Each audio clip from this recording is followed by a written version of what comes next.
여러분 안녕하세요. 4월 14일 수요일 아침입니다. 하나님께서 오늘도 참 좋은 날 선물로 주셨습니다. 또 말씀 보면서 기도하면서 하루 힘차게 시작하도록 하겠습니다. 오늘 말씀은 출애굽기 13장 17절에서 22절까지의 말씀입니다. 바로가 백성을 보낸 후에 블레셋 사람의 땅의 길은 가까울지라도 하나님이 그들을 그 길로 인도하지 아니하셨으니 이는 하나님이 말씀하시기를 이 백성이 전쟁을 하게 되면 마음을 돌이켜 애굽으로 돌아갈까 하셨습니다. 그러므로 하나님이 홍해의 광야 길로 돌려 백성을 인도하심에 이스라엘 자손이 애굽 땅에서 대열을 지어 나올 때에 모세가 요셉의 유고를 가졌으니 이는 요셉이 이스라엘 자손으로 단단히 맹세하게 하여 이르기를 하나님이 반드시 너희를 찾아오시리니 너희는 내 유고를 여기서 가지고 나가라 하였음이더라.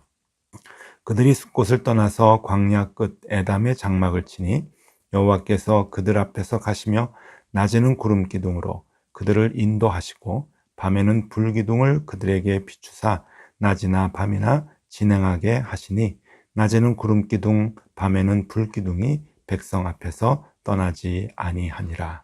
아멘. 네, 드디어 이스라엘 백성들이 애굽 땅을 출발하는 모습, 그 역사적인 장면이 오늘 나오게 됩니다. 그러면서 우리가 잘 아는 그런 그 표현이죠. 구름 기둥, 불 기둥으로 이스라엘을 인도하셨다라고 하는 그 큰 그 장면도 오늘 이 말씀 속에서 나타나게 됩니다. 참 하나님께서 이스라엘 백성을 이렇게 사랑하시고 섬세하게 이끌어 주셔서 이제 드디어 숫곳을 출발해서 광야로 나가게 됩니다.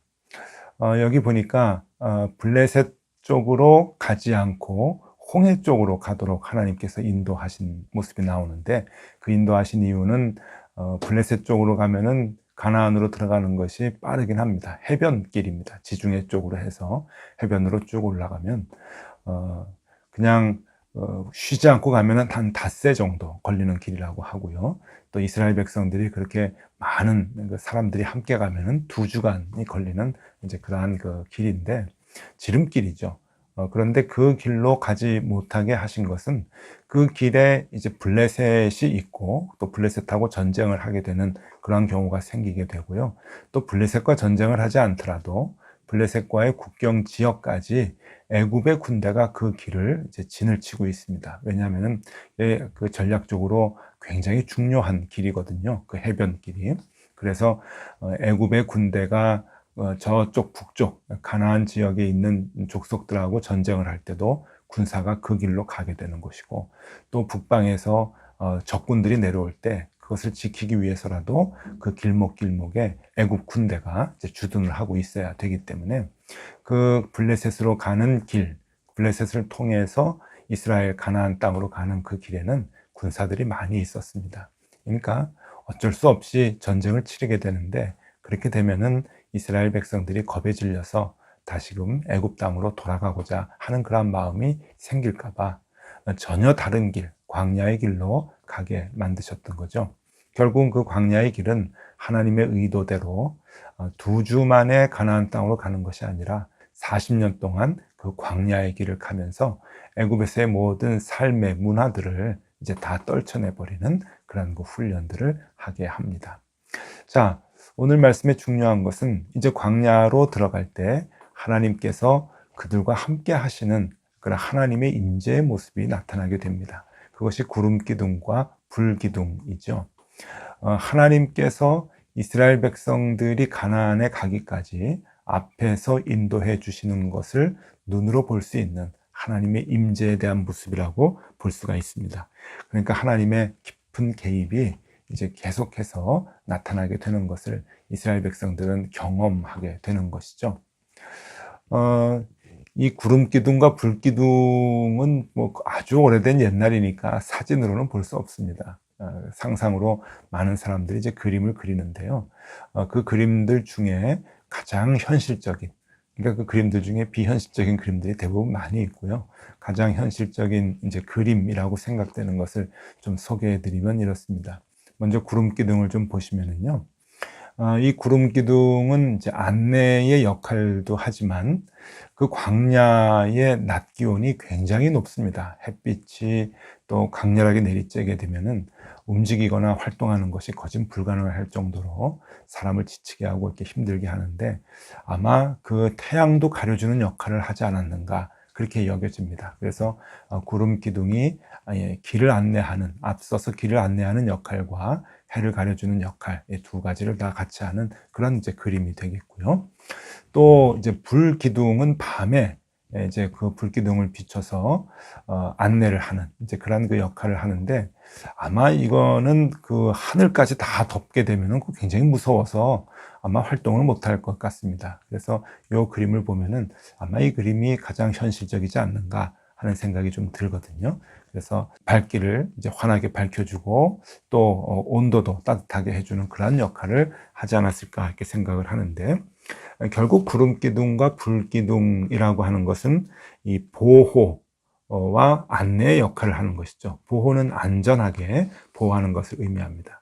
안전하게 지켜주는 것, 그리고 확실하게 안내해 주는 것. 이 두 가지 역할을 이제 하게 되는 그러한 그 하나님의 임재의 모습이다라고 하는 겁니다. 우리 인생이 광야의 길과도 같다고 말씀을 드렸는데, 하나님은 지금도 우리를 구름기둥과 불기둥으로 인도하시는 것이 확실합니다. 우리가 정말 지름길, 빨리 가면은 2주간 갈 수 있는 그 가나안으로 가는 그런 그 해변의 지름길이 있지만, 하나님께서 이렇게 광야를 인도하시는 길, 멀고도 험한 길이기도 합니다. 40년이니까요. 그러나 여러분 그것 아세요? 시간이 길다고 그것이 꼭 잘못된 길은 아닙니다. 오히려 그 시간이 긴 것이 지름길이 될 수가 있는 것이죠. 하나님께서는 그 지름길로 우리를 인도해 주고 계시는 겁니다. 우리가 생명을 얻을 수 있도록, 그러니까 이 세상의 우상을 섬기던 그 모든 때를 내려놓을 수 있도록, 그래서 하나님의 임재하심과 보호하심을 눈으로 체험하면서 늘 주님과 동행할 수 있도록 그렇게 이끌어 주시는 거겠죠. 하나님께서는 오늘도 우리를 사업 속에서, 그리고 또 직장 속에서, 또 가정 속에서, 또 우리의 자녀들과 함께 생활할 때, 그리고 우리 교회 생활할 때, 이 모든 것들을 하나님께서 구름기둥과 불기둥으로 지켜주시고 인도해 주실 것입니다.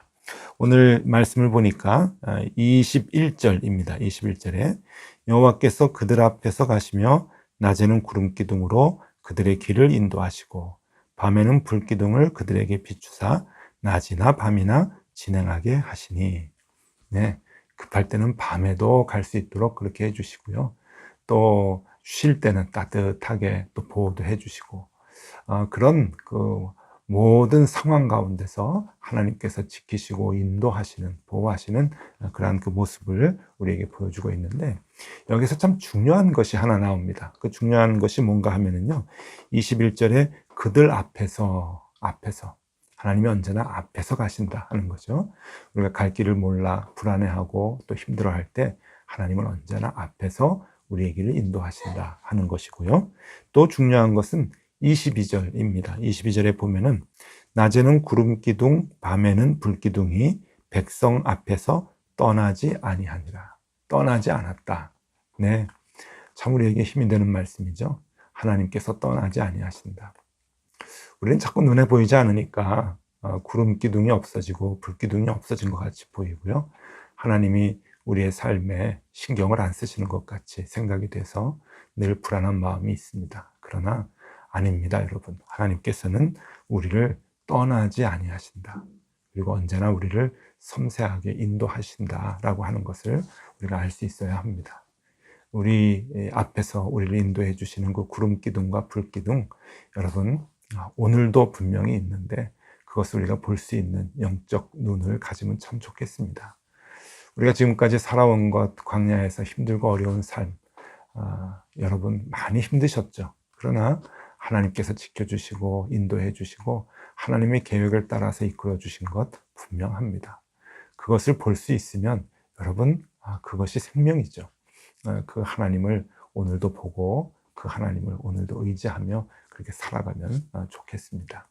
자, 오늘 한 가지 더 생각해 볼 것이 있는데, 그것은 하나님께서 이스라엘 백성들을 구름 기둥과 불 기둥으로 인도하기 시작하셨는데, 그 인도하시기 직전에 이스라엘 백성들이 어떤 행동을 했는가 하는 겁니다.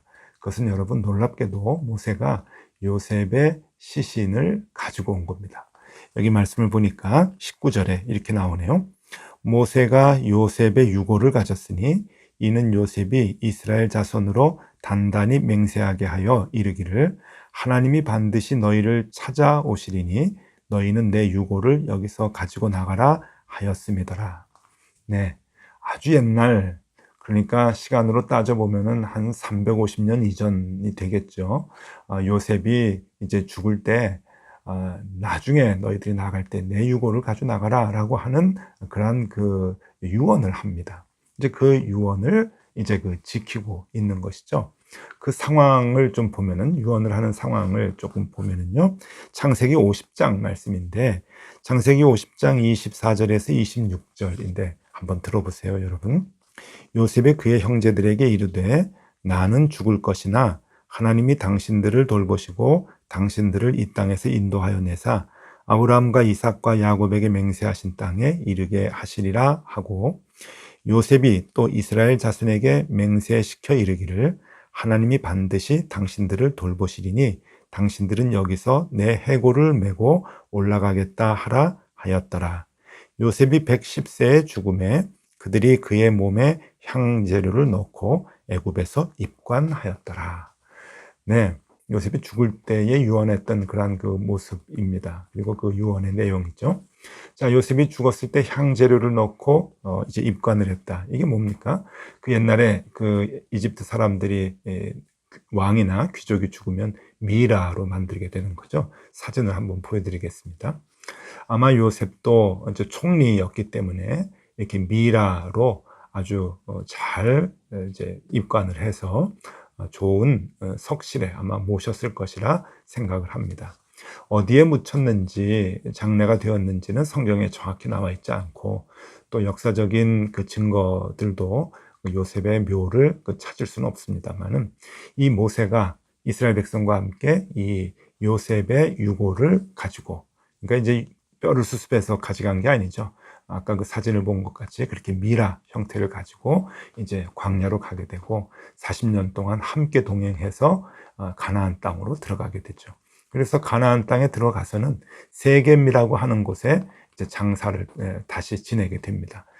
지금도 그 세겜 땅에 가면은요, 요셉의 무덤이 있는데 한번 보시죠. 요셉의 무덤입니다. 저기에 이제 요셉의 이 그 유고를 이제 그 장례를 했다고 이제 전해지게 되는데, 자, 이렇게 40년 동안 이 유고를 가지고 죽은 요셉을 가지고 이제 동행을 하게 되는 것이죠. 자, 여기에는 어떤 의미가 있을까? 네, 모세 혼자로서는 힘에 부쳤을 것입니다. 그러니까 이 요셉의 지도력과 상징적 의미가 있죠. 이스라엘 백성을 대표했던, 애굽에서 가장 위대했던 그 요셉이 죽었지만 함께 동행하는 것, 그것은 모세에게 아마 큰 힘이 됐으리라 여겨지고요. 또 요셉이 유언했던 그 유언이 이루어지는 것을 또 보게 되는데, 한 가지 중요한 것은 이 요셉이 성경에 보면은 장차 오신 예수 그리스도의 모형을 보여주는 예표라고도 많이 얘기를 하죠. 성서학자들도 그렇게 많이 이제 해석을 합니다. 여러 가지 의미가, 그 똑같은 의미가 요셉에게 있어요. 요셉이 애굽으로 팔려간 것, 형제들한테 팔려간 것이죠. 유대인들한테 팔려서 죽임을 당한 예수님의 모습이 닮았다 하는 것이고요. 또 많은 고난, 옥살이도 하고 종노릇도 하고 그랬는데 그 많은 고난이 예수님의 십자가 고난과 죽으심과 닮았다 하는 거고요. 또 요셉은 형제들을 구원시켰죠. 굶어 죽어가는 형제들을 애굽으로 불러서 구원시켰는데, 그것이 많은 사람들을 구원하시기 위해서 십자가에 돌아가신 예수 그리스도의 예표다, 그렇게 말씀을 합니다. 여러분, 이 그 요셉의 시신을 가지고, 요셉의 죽음을 갖고 함께 동행하는 것, 여기에 대해서 성서학자들은 또 이렇게 풀이를 해요. 사도 바울의 말씀입니다. 고린도후서 4장 10절에 이렇게 말씀을 합니다. 우리가 항상 예수의 죽음을 몸에 짊어짐은 예수의 생명이 또한 우리 몸에 나타나게 하려 함이라. 네. 예수의 죽음이 우리 몸에 함께 있을 때 그 예수의 생명이 우리에게 함께 임하는 것이다. 여러분, 그런 거 보면은 이 요셉의 죽음을 함께 하는 것이 요셉의 그 힘과 요셉의 그 능력이 함께 나타나는 것이라고 볼 수가 있겠죠. 우리에게 이것도 영적 큰 교훈을 이제 주고 있습니다. 여러분, 우리가 이 땅을 살아갈 때 예수 그리스도의 죽으심, 그 예수 그리스도의 죽으심을 우리가 품고 살아가야 할 것입니다. 왜냐하면 그 예수 그리스도께서 우리 삶 속에서 아주 큰 생명과 힘으로 나타나기 때문입니다. 그래서 우리가 광야의 길을 걸어갈 때, 인생의 길을 살아갈 때 힘들고 어려운 일들이 많이 있지만 그 예수 그리스도를 품음으로 인해서 예수 그리스도의 그 죽음이 우리의 삶에서 생명으로 드러나서 우리가 승리하며 끝까지 잘 견디고 살아가다가 결국 가나안 땅에 들어가게 되는 것이겠죠.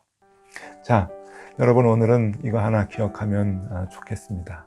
하나님께서 구름 기둥과 불 기둥으로 우리의 삶의 여정을 지켜주시고 인도해 주십니다.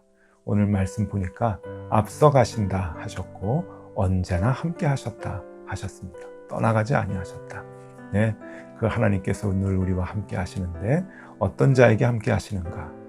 요셉의 죽음을 갖고 가는 사람, 즉 예수 그리스도의 죽음을 품고 사는 사람, 그 예수 그리스도의 생명이 드러나게 되는 사람, 그 사람을 하나님은 붙들어 주시고 인도해 주신다 하는 말씀입니다.